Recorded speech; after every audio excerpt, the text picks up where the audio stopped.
the fight fans joining us and the millions watching around the world. Out of the red corner.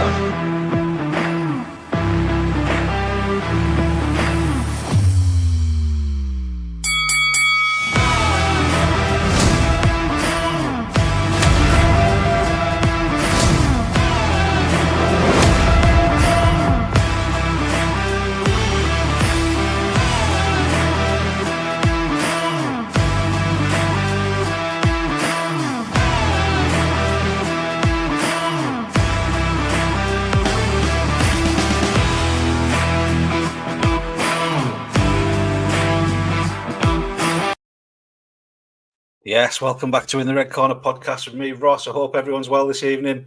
Tonight, I'm joined by Matt the Hammer Hodgson, who's going to make his BKFC debut. Although he's been around the bare knuckle game for a while. Absolute gentleman. Can't wait for his fight against Mason Shaw. BKFC 55, it's fight week. It's all happening on Saturday. The card is amazing. Big shout out to Alex Kearney there. AC coming back to life. Hope you're well, my man. The card's going to be brilliant. I can't wait for it. Are you going down there, Alex? I'll probably see you down there, my man. So, without further ado, here he is, Matt the Hammer Hodgson, everyone. Yes, Matt, how are you doing? Good, mate. Yeah, evening. Are you all right? I'm not too bad. Yourself? Yeah, just recovering a little bit now. I've just had my last hard training session for this camp. Pushed myself to the limit and feeling good. Feeling really, really good. Excellent. That's pretty much all the hard work done now. Well, apart from the fight, obviously. Yeah, we just taper down now. Keep sharp. Make sure this weight's on point for Friday. That's it then. Time to refuel. Time to put them carbs back in, mate, and get the job done Saturday. Yeah, good stuff. I mean, you signed for the BKFC a while back, but obviously you had a hand injury which kept you out for a bit. Yeah, I signed for them and through my management company, HD Global, and we signed. And I was chomping at a bit, mate. Ready to go, excited. Unfortunately, got an hand injury that put me out for quite a while. I was devastated. I actually thought I was done, to be fair. All sorts goes through your head when you can't train and you sat and you just, your mind goes off on one. It plays tricks on you and that. And I kind of thought I was done, but it healed. I've let it heal. I've done everything properly. It's strong. I've put it through its paces this camp, especially, and it's strong. There's no aches, no nothing with it. It's if anything, it's stronger than it was before. That's it. We're back on the scene. We've got this fight now with Mason. I got offered a few opponents, to be fair. Two of them are, too close to home, really. Next door neighbour, practically. One of them, and I was just like, surely there's somebody else on me. All these people that they have on the roster and that. Surely there's somebody else. And I got offered Mason Shaw, and seems like the right fight. For my first fight for BKFC and my debut, it seems like the ideal fight for me. He's very skillful, as Mason, and I have a lot of respect for him, and obviously I've known him from the BKB days, and we were supposed to fight 3 years ago, but never got the chance due to COVID. It shut it down, and we never got that opportunity. So I think we both going into this with something to prove. There's it didn't happen 3 years ago, and it's happening now. So I think we're both focused, and we're both going to go in there and put on the best show that we can. And I do feel it's got Fight of the Night written all over it, this one. Yeah, definitely. It's going to be an absolute banger. I had Mason on the podcast a few weeks ago, and it was all respectful. Which is one thing I love about this sport. Yeah, well, that's it. You see, I've never been one for trash talking and talking shit about people, because the bottom line is, mate, anything can happen in there. You can talk shit about somebody. You're going to do this, you're going to do that, and you can get in there and take one shot and be sparked. It's as easy as that. anything can happen, and you look a bit of a twat, don't you? Do you know what I mean? So yeah, I mean, you know, people have fought in the past. You know, I speak to quite a bit. Ryan Barrett, I speak to quite a lot. Darren Hendry, I speak to a lot. You know, we're very respectful people with each other, and it's funny because when you've knocked shit out of each other for 5 rounds, mate, it's yeah, you are quite respectful towards each other. You know what I mean? But yeah, I mean, I've always had respect for Mason. You know, we've never badmouthed each other. We've never been like that. We've always spoke highly of each other, and yeah, you know, I'm sure after the outcome, whichever way it goes on Saturday, mate, we'll be having a pint together afterwards. Yeah, definitely. I think one of the fighters that was put to you was Nathan, wasn't it? It was, yeah, Nathan Owens. Problem is with that one is, you know, obviously it's from Castleford, his next town to me. We have trained together. I've trained in his gym, you know, not particularly trained with him, but trained in his gym. You know, he's given me pointers. You know, he's worked with me a little bit. We are in contact, and I just kind of thought, what's the point in making that kind of animosity between us, you know, and making it a little bit awkward as such. When there's all these people on the roster that are wanting to fight, you know, this kind of weight, so let's have somebody else. You know, I'm not ruling Nathan out. That for me personally, it makes sense to get some wins under his belt, me and him, you know, and if we were to fight at a later date, maybe for the title eliminator or something in Leeds, you know, we'd sell more tickets, it would make more sense. You know, that were my thinking on it. So, and to be fair, you know, when I got offered him, my head were a little bit up in air. I didn't know what my hand were going to be like. I was like, you know, umming and ahhing a little bit. So I was like, I didn't feel as though Nathan was the right opponent at that time. You know, obviously speaking to my coach and everything, we don't overlook anybody, you know, but it's like you have to be sensible with stuff, you know, and obviously you don't want to be jumping in there with, you know, with me thinking that I'm going to break my hand with somebody that's you know, a good fighter. I mean nobody's shit on this card, do you know what I mean? Nobody's shit on BKFC, full stop, but I was in a better frame of mind and more confident when I got offered Mason Shaw than I was when I got offered Nathan Owens. Just with the hand situation. So that's all it was. But me, like I said, just said, you know, my idea behind it was, what's the point right now? You know, it's my debut. Let me get some wins under my belt, you know, and if Nathan's still about and still wanting to fight, you know, it makes more sense to do it in Leeds, you know, and sell more tickets that way. Yeah, definitely. And I've got Nathan, an exclusive for everyone there. I've got Nathan coming on the podcast this week as well. He doesn't really do them very often, does he? And he's been out of the game for a little bit as well. He's not fought since Newcastle at the start of the year. So it'll be interesting to see what he's going to say as well. Yeah, well, I think he broke his hand, didn't he? He broke his hand and he's had problems with it. I think he broke it and then it got infected, and he's been out of it, same as me, you know. But hopefully he's on the mend and he's you know, well, he is, you know what I mean? He's on Saturday, and you know, hopefully his hand's all right. Yeah, fingers crossed. I mean, the whole card's amazing, isn't it? It's brilliant, the card, isn't it? Yeah, it's amazing. Yeah, and to be part of it and the atmosphere, it's a sellout. Apparently, it's a sellout. Yeah. So the atmosphere is going to be absolutely electric, and to be part of that, mate, I'm buzzing for it. Yeah, really am. Yeah, it's going to be class. The whole venue, when they're doing the show, the tiered seats at the top, and you know, everyone around the ring as well. It's a great venue. It is. You know, it's a bit cold in there, like, but but it's a good venue, mate. Yeah. You talked about like, your last hard session there, your physical work and all that kind of thing. And, you know, we see that on Instagram. But I'm interested on the mental side of things. What do you do to prepare yourself? You know, obviously, in camp, I get pushed into some dark places where I don't want to be. You know, and it's how you cope with those and come out the other side. obviously there's my coach chelping at me, you know, and it's not only about him that's chelping at me, it's about me, you know, focusing on what I have to do, knowing that he's not training as hard as I am.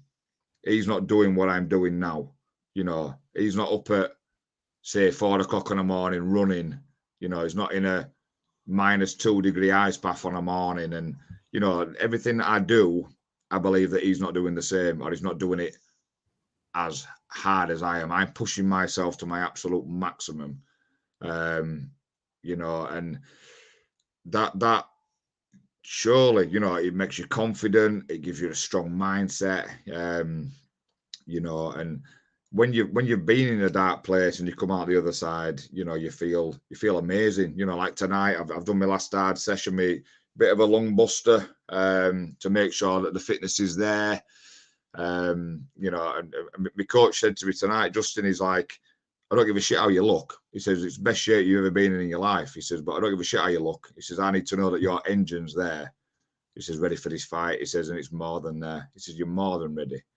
You know, and that's what it is. You know, the confidence of the coach and your own mind from being in them dark places, mate.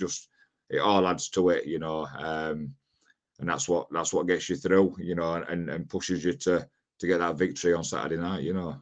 Yeah. I mean, do you see this being more of a tactical fight, or do you see it being more of a stand and bang?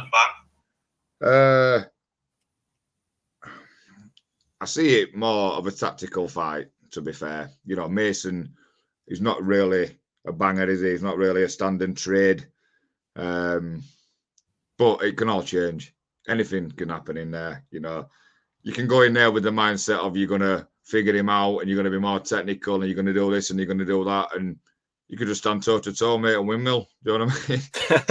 It's as easy as that. You know, you take a shot on jaw and it just throws you, and all that hard work and everything you've done for them 10 weeks, it just goes out the window sometimes. And, you know, it's about staying composed and calm, and, you know, and that's all we've been doing in camp, you know, pushing myself to those limits and those kind of situations, you know, where you get used to doing that. So it's not going to be a shock. You know, whatever he gives me on Saturday is not going to be a shock.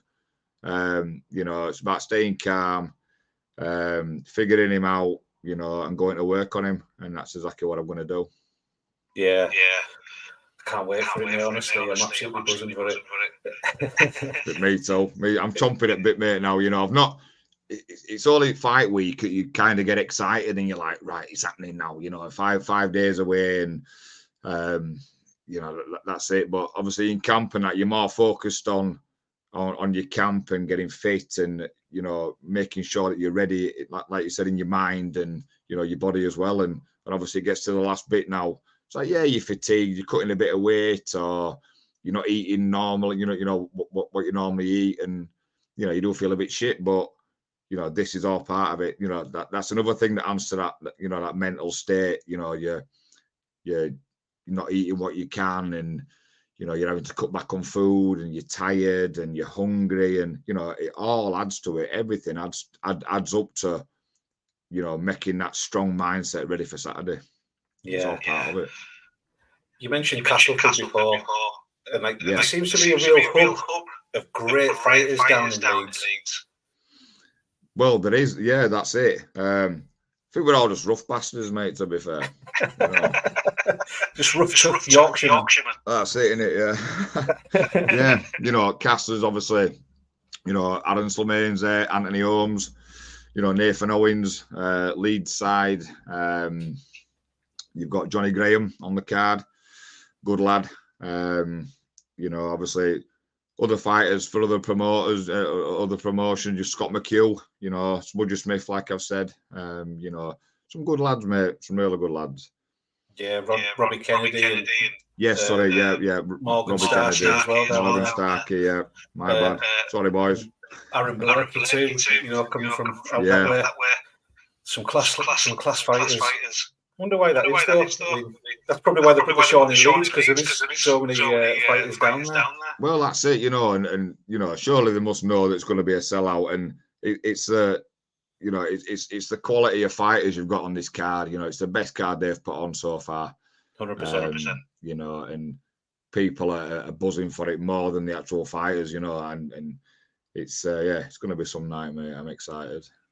Yeah, the energy around this card and around this show, it seems bigger to me, you know, from all the other shows and events over the last year and things. So it's going to be great. Yeah, well, I mean, obviously every show they do, you know, they're learning out there, you know, every show, and you know, they make little tweaks here and there, and every show can only get better. And you know, this is definitely the best one to date so far. Yeah. Another fella from that way as well, Danny Mitchell, who's on the cards. Yes, he used to coach you. He did indeed. Yeah, I was at AVT for a lot of years. Started my amateur MMA career. I had, what did I have? Don't know, 13, 14 fights maybe. Amateur. Then turned pro. I went 1-0 as a pro, and I got an knee injury. I had no cartilage in my knee. I had it taken out at 15 due to rugby. So I had it taken out, got a tweak, and it kind of just put me back a little bit. So I'm kind of thinking I couldn't wrestle like I could, you know, I couldn't do my Muay Thai, my MMA rounds, you know, a lot of grappling. I couldn't do it like I used to be able to. So, you know, pissed off. I sat at home thinking, you know, what can I do? Where can I go from here? You know, started to rehab my knee and get it back something like. And, you know, I got offered a bare knuckle against Ash Gibson. It was on Danny's show, and it was on Risk. And he said, "Do you fancy it?" And I thought, never really entered my mind, to be fair. I just thought, yeah, I'll tick it off my bucket list. You know, I like scrapping. Let's give it a go and see. So I went 5 rounds, toe to toe with Ash Gibson, and we all know what he's like. You know, he's a tough lad. He's got a big overhand right. You know, he split my ear. He cracked me, split my ear down back, and I could put 2 fingers through my ear at the back after I'd finished. There's a picture knocking about, the picture he used actually, the one where I'm covered in blood. Yeah, it's that one. And yeah, after that, absolutely loved it, mate. And you know, I got that buzz for it, and that was it. So Danny pushed for BKB, got on BKB, for Eric Olson for my first one. Don't want to talk about him too much. Don't want to give him the limelight that he don't deserve. But yeah, fair play to him in that fight. You know, it cut me really, really bad. Just that lack of experience on my part. You know, he threw a nice stiff jab and turned his knuckles over last minute, and split me. Easy done, bone on bone. You know, so moving on from that one, we went with Ryan Barrett then, and ex-Royal Marine, tough lad, tough mentality. Came out and we went toe to toe, mate. And you know, I got a weird clip. It was like at the top of ear. And as I was coming forward, I was like, whoa, ended up on my knees. I'm like, what the fuck am I doing down here? And I looked up at him, and he just clipped me up back at ear. I didn't even know he'd done it, to be fair. It was like a flash. Took the count, got up, come at him again. And he came over at top with a big right hand, mate, and sat me. You know, and that's as easy as it is. But obviously, learning from those two, then we moved on. Ended up with Ash Gibson again due to a pullout that I had. Fought Ash Gibson again. Beat him, and then I ended up with Lawrence Tracy then for the British title. It was. So took that. We open arms, beat him over 4 rounds. And yeah, you know, showed in that fight there my skill set, you know, where my boxing had gone over the years. You know, and that was it, mate. It took off from there, and obviously, you know, then got offered, you know, I left BKB due to, you know, just a little disagreement or whatever, and left there, and ended up at BKFC. So overall, it's ended up in my favour. You know, But yeah, the experience that I've had in there, you know, I had a good amateur career in bare knuckle for Bad to the Bone. I went 5-0 amateur, and I think I was European champion for them as well. And then obviously BKB and now BKFC. So I've had like 9 wins and 3 losses in my full BKB career. So that's 12 fights. I think Mason's had 13 fights. I think he has, you know, we're both veterans in game. We've both got the experience. This is what makes it such a good fight, you know. We've both been in there with some tough lads, and yeah, you know, it's got the makings of a banger, mate. Absolutely. Like you say, it's got Fight of the Night written all over it, hasn't it? I think so. Yeah. Definitely. How often do you think you'll be active in 2024? As active as I can be. This is it. I've signed for 2 years, 5 fights with BKFC, and I want to be as active as I possibly can. You know, I'm in some I'm in phenomenal shape now, the best shape I've ever been in. You know, I've put the graft in, and I don't want to lose it now. You know, it's all right saying that. I say it every fight. You know, I'm not going to do this. I'm not going to do that. I'm not going to eat shitloads of shit food and whatever. But you do, you know, and because you're so strict over a 10-week camp or a 12-week camp, the moment you let off the leash and you can eat kebabs every night, mate, you do. You know what I mean? And but I need to just rein that in a little bit and obviously keep some kind of shape, keep some fitness up, you know, and we'll keep plodding on and keep chipping away. And, you know, I'm still going to enjoy myself, but obviously Christmas is around the corner as well. So, you know, I enjoy Christmas. Obviously, not too much. You know, my coach is on my back as well about that one. He's already on my back about it. He just don't want me to. I can push up to 100 kilo me easy between fights. You know, this is a thing. And I don't want to do that. I'm quite comfortable, you know, sat at 90. You know, it's 10 kilo less. I'm lighter on my feet. I look better, you know, and everything just is just better at 90 kilo. You know, I'm lighter, I'm sharper, you know, fitter. So that's where I need to be. So that's what we're going to do. Stick around 90 kilo, and then we'll just see what comes up, mate. You know, like I said, there's a few lads at my weight. You know, and obviously we're all striving for that number 1 spot. You know, we all know who's there. So that's exactly where I want to be. You know, and however many fights that takes me to get there, then so be it. You know, I'll be ready for every single one. You want to get over to America as well? I do. Yeah, that'd be a dream, that, mate. You know, and obviously before I retire, I'd like to do that, finish on a high. So yeah, we'll look into that one at a later date, definitely. Excellent. But I won't take up much more of your time, but I want to finish on this question. And it's, you know, what does fighting mean to you, and why do you fight? A fight. I mean, I've always been a bit of a rogue growing up, you know, scrapping. But I went through a bit of a bad time, mate. I lost my daughter a long time ago, 12 years ago, and I was going out. I was channeling my aggression and my hurt and my grief into scrapping, you know, uptown, you know, which wasn't good. You know, you end up looking at prison and everything else. Just going down the path.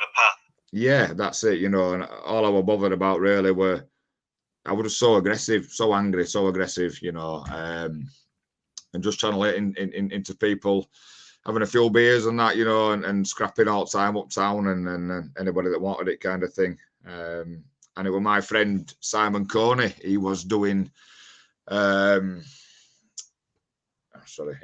was doing MMA coaching, and that's gone dark, isn't it? Hang on a minute. Yeah, he was doing MMA coaching. And he took me to one side and just said, "Listen, Matt," he said, "you know, I want you to come down and try some MMA." He says, "You know, I might get rid of that aggression. You know, you can channel it into that." And I was like, "Nah, I'm not interested, mate, nah." So he kept on at me and I went down and trained with him, and I loved it. And that it took off from there. I channeled my aggression into MMA, into fighting. You know, my focus were on that. And that's the reason why I fight. You know, it keeps me focused, it keeps me grounded. You know, I'm pretty good at it as well.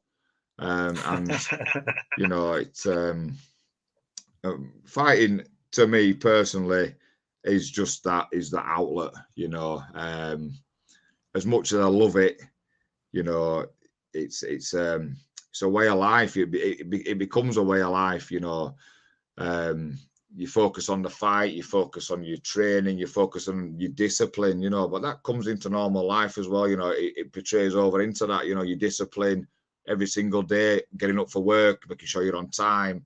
Same as training. You know, you're on time. You turn up early. You know, it goes into everyday life. You know, and that's you know what fighting means to me, and you know it's a great outlet for, you know, and these young lads that are coming in now, you know, gets them off streets, you know, scrapping in on street, and obviously there's a lot of knife crime out there and stuff now, you know, and people aren't using the fists like they used to do. You know, and obviously it teaches kids skills, you know, that they can use if they ever need to, you know, on the street kind of thing. You know, and obviously that's great for them.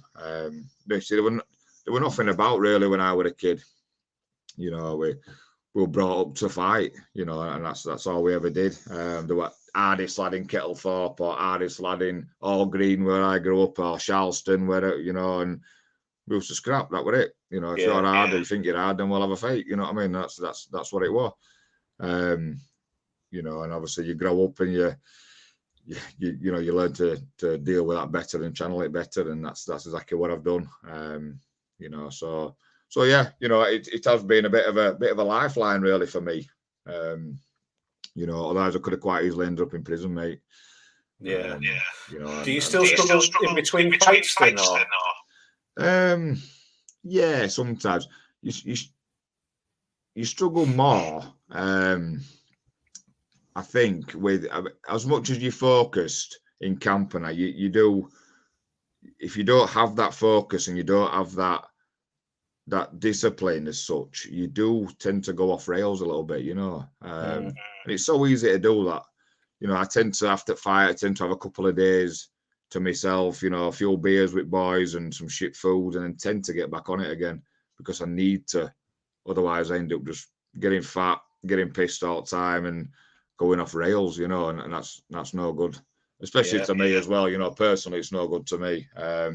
It's just a slippery slope, isn't it? Yeah, it's great that you've got that structure and discipline though to keep you kind of focused, like you say. Yeah, well, that's it. You know, I have a good set of friends around me and a great family around me. You know, and you know the people that are in my life. The thing is, I don't really have any negativity around me. You know, over these years, I've learned that if you're negative around me, see you later. I'm not interested. You know. Yeah. I need positive people around me. I need positivity. You know, because that's, you know, that's what makes you a better person. You know, the people around you and the people that drive you, and that's exactly what I've got around me. My team, my fight team, is the best team I've ever had. You know, I've got Justin Newell, my coach. We haven't been together that long, really, to be fair, but the bond that we have is quite strong. And it's getting stronger all the time. You know, he's also a good friend to me, you know, and I feel like I can go to him and talk to him about most things. And he gives me his honest opinion. He don't beat around the bush. He don't bullshit me. He just gives me it straight, you know, and that's exactly what I need.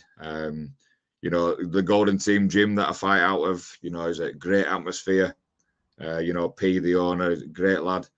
You know, and a lot of time for people he has, you know, and it's, you know, everybody's friends in there. There's no awkwardness. There's no animosity. There's no nothing. You know, we go in there for a reason, to train, to focus, you know, and that's what we do, and everybody gets on, you know, and the positivity around us all in that gym, it shows, mate. You know, Ishmael Davis, he fought on Friday, you know, and he won. Jack Bateson's out after me the week after. You know, you've got your amateur fighters that won the other week. We'll show with that Mark Holmes' show on the boxing show. You know, so the positivity around us and the confidence in the gym just shows in every fighter, you know, and it's great to be a part of that. Yeah, fantastic. I'm not sure it's frozen on my side. I'm not sure if it's frozen on your side. No, I'm all right. I'm moving. You're all right. Good stuff then. Look, I won't take up much more of your time. Do you want to give a shout out? I know you kind of mentioned your coaches and your teammates there. Have you got any sponsors you want to shout out to? Yes, mate. I'll give a shout out to my sponsors. These have been with me a long time. These sponsors, and I can't do it without you. I really do appreciate you. So we've got Northern Performance, we've got MWA Fencing and Landscapes, CBD Guru. We are PCS, APK9 Training, Bramley Scaffolding, TCG Automotive, Outlaw Gains, Carl Stannard, Brad Foster, Aesthetic Intuition, Hair by Shell. They are my sponsors that have stuck by me years and years now, and I really appreciate it.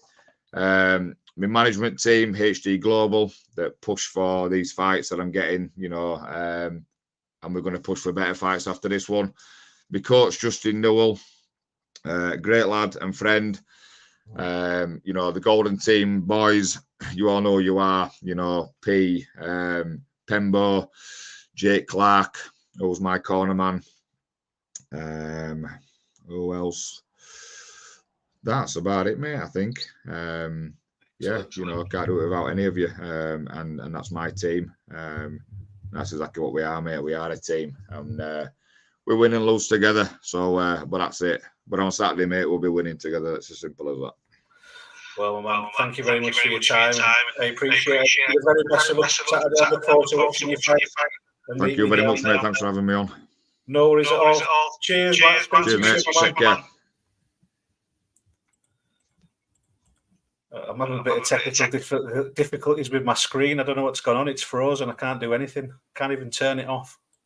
But I appreciate you all for watching. Big shout out to Rick Doherty for the £20 donation to the channel. Thank you, my man. It really does help a lot. And to everyone in the comments as well. AC Back to Life, Chris, Rick Doherty. Thank you all for watching. Go over to my Instagram